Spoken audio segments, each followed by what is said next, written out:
I'm sure there's a lot of you out there that are very curious, enthusiastic even, about delving into the world of 2D animation. We understand that it can be a very daunting field to dabble into, but the first step is always the hardest. So let me guide you through it.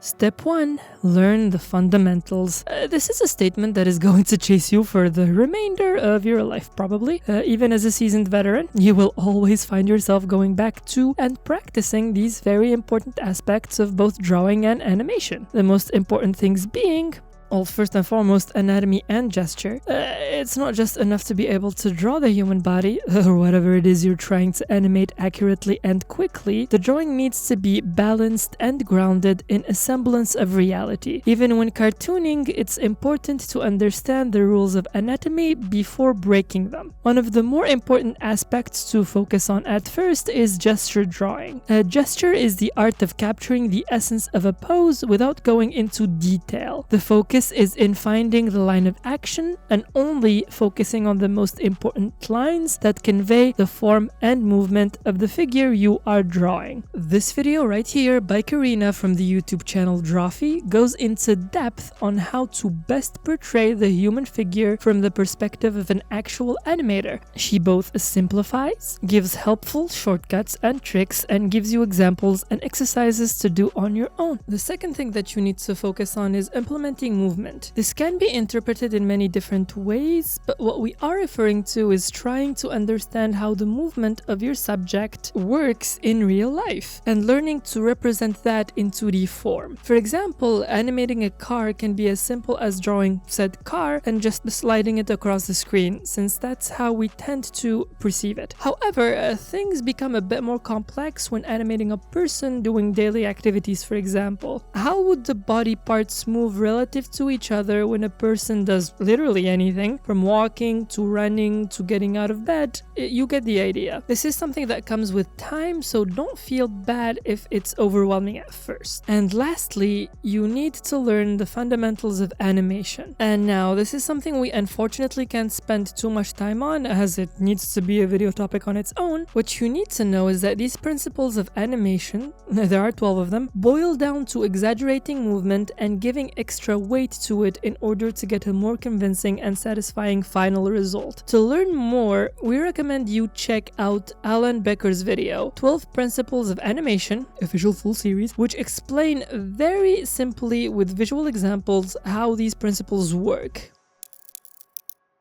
Number 2. Learning by observing and studying.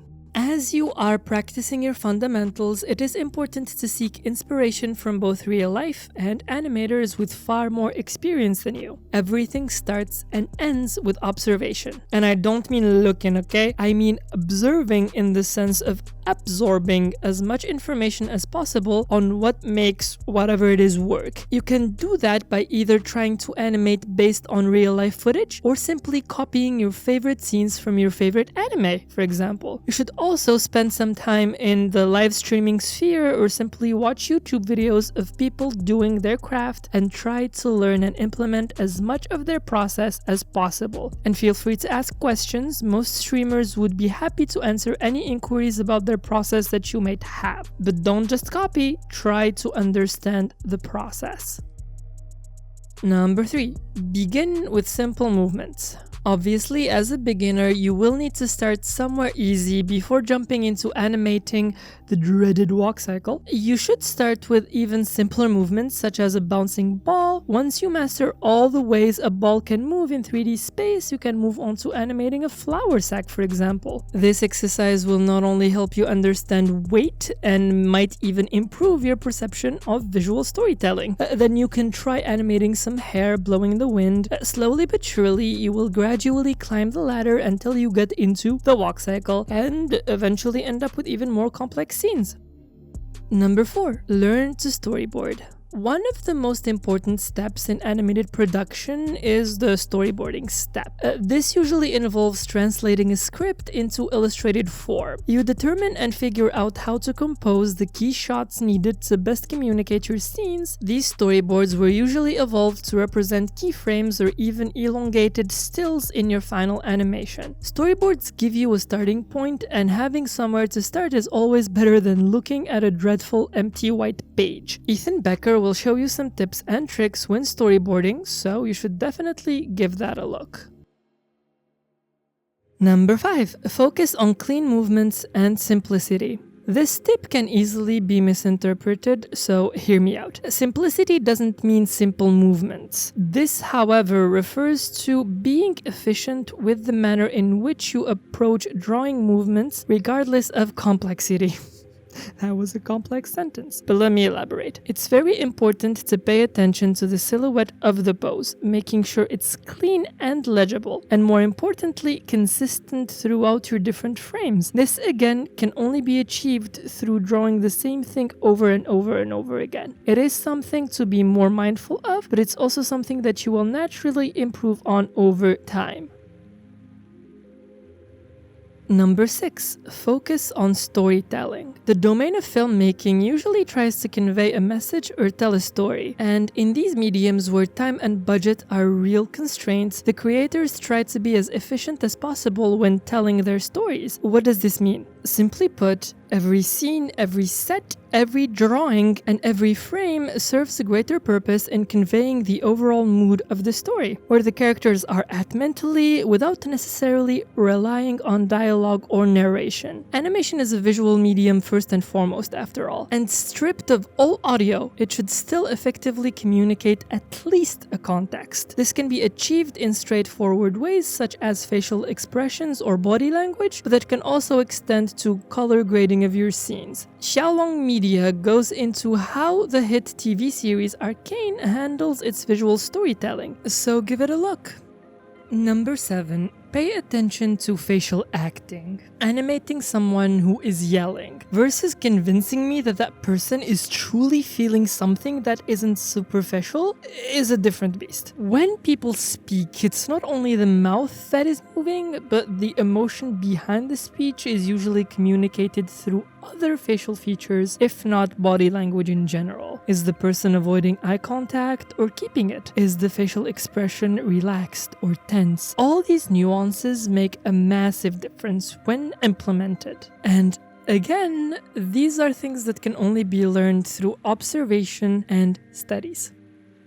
Number 8. Animate without sound. A good way to test the impact of your animated scene is checking how effective it can be without any audio. We've already talked about this, but you can push this idea even further by, for example, animating a dialogue scene without using audio, and see if you can decipher the lip movements, for example. That will teach you the different movements and shapes that the mouth will make when speaking. You can try to animate a lightning strike without any sound, and the list goes on. You get the idea. It's all about communicating the message you want purely through raw movement, which isn't always easy.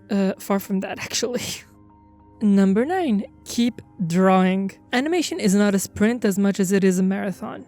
Learning it specifically. You could find yourself drawing different frames for hours on end.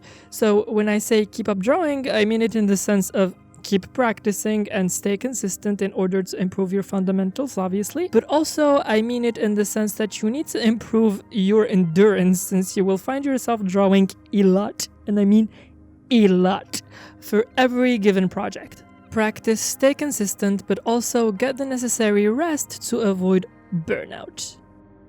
And last, get feedback from your peers. It's important to seek advice and feedback from people with the same skill set or perhaps more skill and experience than you, as it is to consistently practice. Humans are creatures of habit, and you might find yourself falling into a bad one, repeating mistakes or applying steps that aren't as efficient as they need to be. Always seek constructive advice and critiques in order to see improvement in your work.